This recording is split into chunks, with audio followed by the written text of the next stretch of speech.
ఈరోజు మనం egg fried rice ఎలా తయారు చేయాలో చూద్దాం. ముందుగా పాన్ స్టవ్ మీద పెట్టుకొని నేను అన్నీ ఒక్కసారి వేసుకున్నాను. అల్లం వెల్లుల్లి పేస్టు, కారం, గరం మసాలా పొడి, పసుపు, సాల్ట్, 2 ఎగ్స్ అన్నీ కలిపి బాగా ఫ్రై చేసుకోవాలి.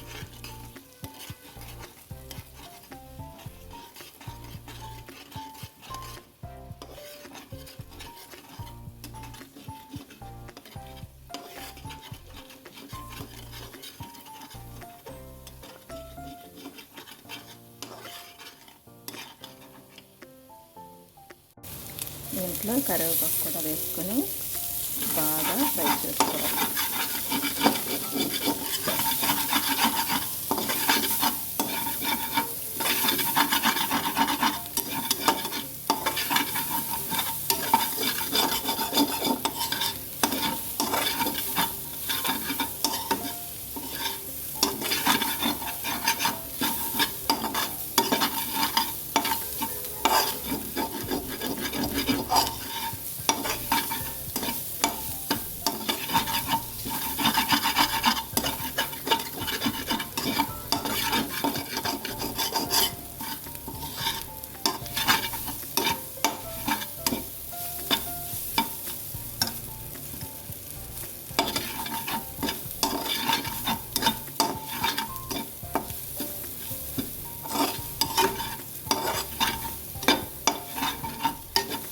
ఎగ్గు నీసు వాసన రాకుండా బాగా ఫ్రై అయిపోయింది.